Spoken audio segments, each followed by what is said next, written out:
It's the legendary Brent Musburger. You are looking live at the Los Angeles Coliseum. It's Christopher Mad Dog Russo. I don't know what you can't understand about this. It's pretty obvious. These two icons will put their talents to the test each week as they go head-to-head and duke it out for gridiron supremacy. You can hear My Guys in the Desert with Brent Musburger weekdays from 6 to 8 Eastern on the Vegas Stats and Information Network, Sirius XM 204. Give me anybody but the Patriots and who's playing the Browns. You know what I mean? And you can hear Christopher Mad Dog Russo weekdays at 3 p.m. Eastern Time on Mad Dog Sports Radio, Sirius XM 82. I am going to give you a Titan Panthers Super Bowl. The lines are moving and the money is flying. Show me the money! Let the battle begin. Here they are. It's Mad Dog and Musburger. Yes, indeed. Brent's got his trusty cohort, Vinny, there. Brent cost me money last week. He said, let the Carolina-Atlanta thing ride with Atlanta under at 9.5, and I did. And as usual, Brent loses. Brent, nice to talk. How are you today? The dog camouflaging the fact that I am still picking first, as I have been over the last 3 weeks. That's a very good point. Good job. Brent has done, be fair, Brent has done better. He's done only 700, 500.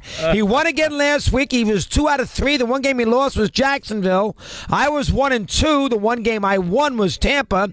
And so, Brent, we're going to do the picks first, Brent, and then talk for a minute or two with Vinny, because we want to give you time with the picks. Plus, we're going to give you a bonus pick. We'll pick the championship game here, too. So 5 picks. You go first. We'll figure out. I won the regular season. Postseason is more important, so we'll weigh it as we move along here in the postseason, but we'll start fresh. And you get us going first. You can pick any way you want, and then I'll go, you go. You want to go AFC, NFC, Saturday, Sunday, up to you, but you take it first. Here's Brent's first pick.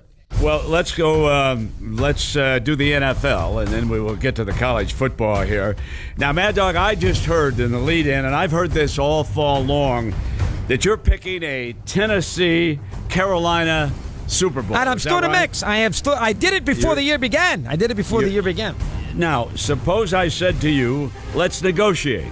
I'll let you have your 2 teams, and I'll take the Kansas City Chiefs and the New Orleans Saints. And you've got your 2 Super Bowls. You'd win. You accept that? No, I do not. You son of a gun. The dog. You can't put one past him, Vinny, my boy. So let us start off, and I am going to go with the Los Angeles Rams. Saturday afternoon. Tomorrow, it's the night game on NBC. The Rams have, in my opinion, the most valuable player in the league, Todd Gurley, both running and catching passes out of the backfield. He's been a touchdown machine. The Atlanta Falcons are still suffering from that Super Bowl hangover. They have not been nearly as efficient as they were the previous season when they made it all the way to the bowl and then spit the bit down the stretch against the New England Patriots. I think that McVay is the coach of the year. Regardless of what happens in the playoffs, I'm going to take a rested Ram team at home in the Coliseum. And how many points do we have on this one? Six. It is. All right. It is. I remember, Brent and I can agree on these games. We don't have to disagree. These are playoff games, so it's not like we have a lot of games. So wait a minute. We can agree. It's not a draft. Not as much, so we can have fun with this. I'll go the first game tomorrow, and I'm going to take Kansas City, and I'll give up the 8.5. It's a lot of points. I get that. Tennessee can run the ball, and maybe they can play a little ball possession. Mariota played pretty well at the end of the game last week on some runs. But, Andy Reid, had a week to give everybody a little break as far as his quarterback is concerned. He's had some success in the first game in the playoffs, offensively specifically. Tennessee is fortunate to be in here. They easily could have lost to Jacksonville, and Brent could have won that pick easy last Saturday or last Sunday in Tennessee. I just think the Chiefs with Hill, with Smith, and Kelsey, offensive line's been a little better. It's a lot of points. I don't like to do that. Kansas City can have these games offensively where they stink, but I'll give up the 8.5, Brent. My first game tomorrow at 4:30. I'll take Kansas City. Kansas City goes to Mad Dog, and I am going to take the Sunday opener. I'm going to go back. I know I've suffered with them the last couple of weeks. I'll take the Jacksonville Jaguars hosting the Buffalo Bills. I love the Buffalo story, as do you. Mad Dog. I sure do. The celebration, Yeah, I sure do. It was great. Happy for the city. I wish them all the luck in the world, but I don't think they can make it without McCoy at 100%, and I don't think that ankle under any circumstance will be 100%. In fact, we still don't even know if he's going to be able to play in that game. So the Jacksonville Jaguars, what do we have in points on that one, man? 8.5. Whoa, that's gone up. Oh, all right, I'll give the points, even though Blake Bortles, you go to sleep. You can't sleep, as a matter of fact, when you're betting the Jaguars because you know you're on Bortles come fourth quarter time. But I'll stick with Jacksonville, Mad Dog. All right, very good. I agree with you on the Rams, Brent. I'll go to the night game tomorrow. Atlanta's been a little spotty all year long. You can't completely trust them. I could see Ryans is not that mobile, and the Rams can get the quarterback. I'm a little worried about the home field advantage. You got to be somewhat concerned about Goff and McVay, that combination in their first playoff game. But the Rams have had a very, very good season. They have not been great at home, 4-4, but I think that Atlanta's inconsistency, grass field, take away a little of their quickness. Maybe they can slow down Julio Jones. Ryan throws a lot of those untimely interceptions. It's a ton of points, but I'm with you. I'll go Rams. So as my Saturday picks are Kansas City and Los Angeles. I'll take the two favorites on Saturday. You have a game Saturday and a game Sunday to choose. Go ahead. All right, let me start with Sunday's game, and I'm going to jump the New Orleans Saints. At home, they have averaged over 30 points a game. Now, I know this is a fairly substantial number. They're attempting to beat Carolina 3 straight times, beat them twice during the regular season, and both times they scored more than 30 points. So I'm going to back Drew Brees, Kamara, and Ingram, and I'm going to take the Saints, Mad Dog, and that one's at what, 6.5? It is 6.5 for New Orleans for Brent. I'll go against Brent. I'm going to take Buffalo. 8.5. I am just not comfortable with Blake Bortles giving up 8.5 points. That's all there is to it. The game's got 13-3 written all over it, and you could see Jacksonville kicking that last field goal to get the cover. And Buffalo's scoring is a major problem in this game. And you know Jacksonville, the under's the play in the bottom line.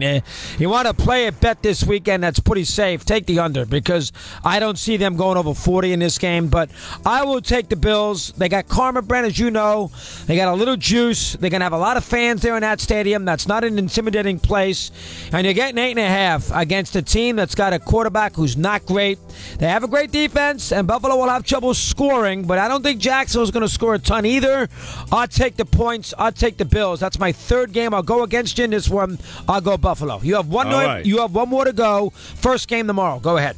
Kansas City Chiefs. They closed out with an impressive 4-game win streak, and they beat their opponents by more than 11 points a game. Alex Smith, probably the most underrated starter of the 8 quarterbacks going to the post this weekend.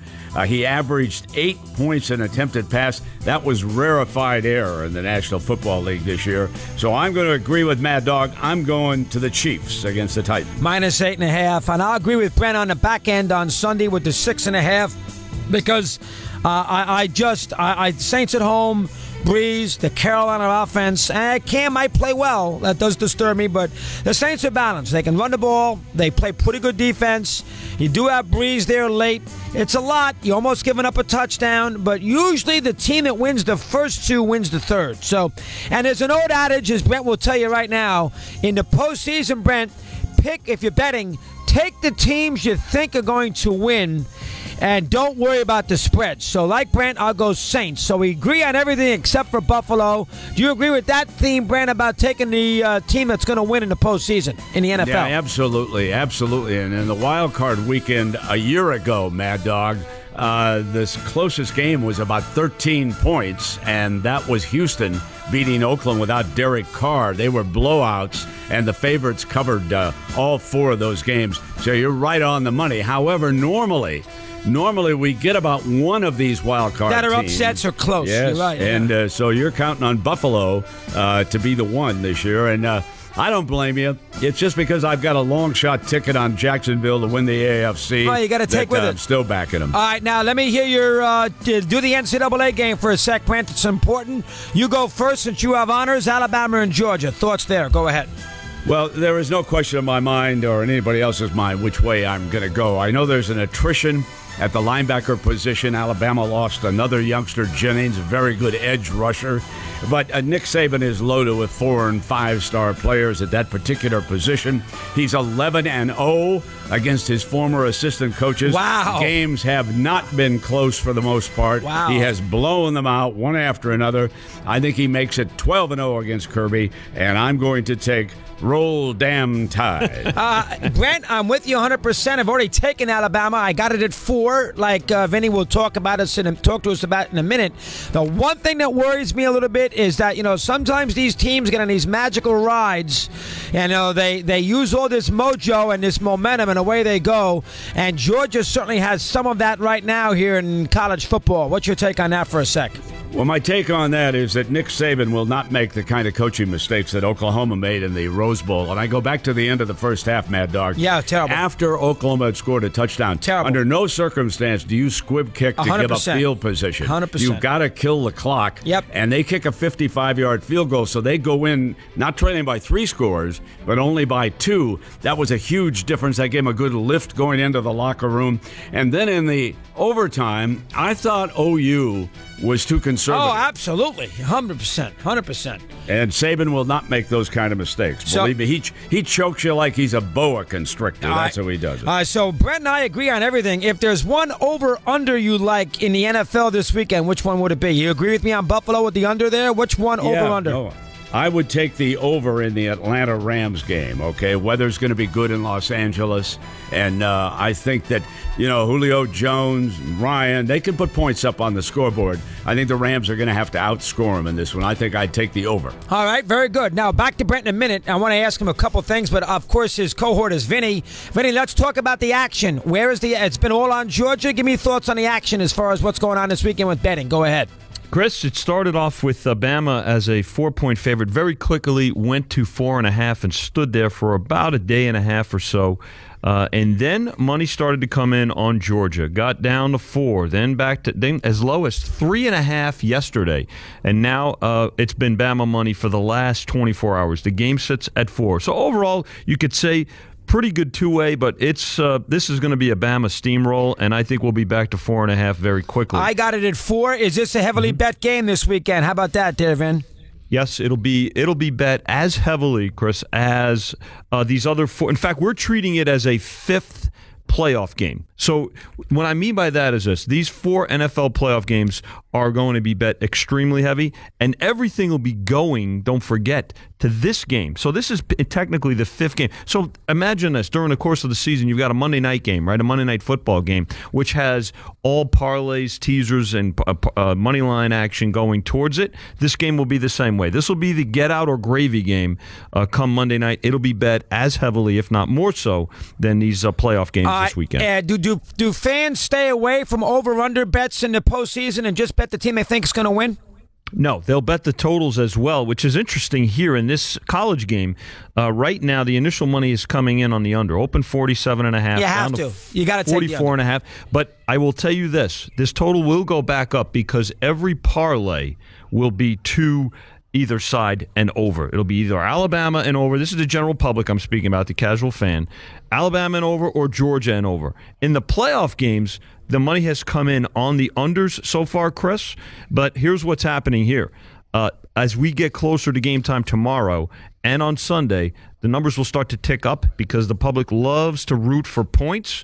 The overs will be played by the general public. Wow, fascinating. All right, Vinny, let me get to Brent for a sec. Brent, first off, Georgia, Alabama, it's an SEC game. Does that hurt or help the rating on Monday night?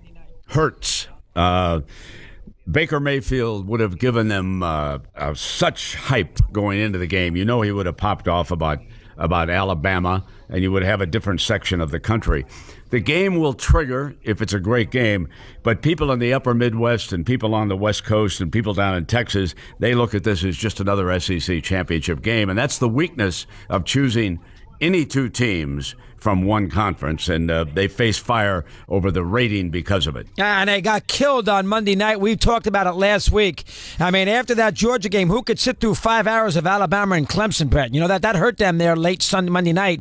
Game starts at 9. It wasn't that competitive, and all 4 hours of great football the game before. It made it tricky for ESPN there with the rating, correct? Yeah, absolutely. And it's running up against midnight in the East, as you well know, and people have to get up and go to work on the East Coast. So that rating goes down. And it was not as compelling. They had just come off one of the most compelling college football games probably ever. So you're on such a high, and then you're sitting there and you say, oh, no, I'm going to go get some sleep and got to go to work in the morning. So you're absolutely right. You were all over that when we talked last week. All right. Do you have an issue with Gruden calling the Tennessee-Kansas City game when he's going to coach the Raiders on Tuesday? If Andy Reid doesn't have a problem with it, I don't have a problem with it. You know, he doesn't have to go into the locker room and talk to the players. He can call that game from the booth without getting the kind of access that he normally has. But Andy, you know, he's a professional. He's been around a lot of guys, and I don't think there's any reason to deny Gruden access to talk to Alex Smith and guys like that before the game.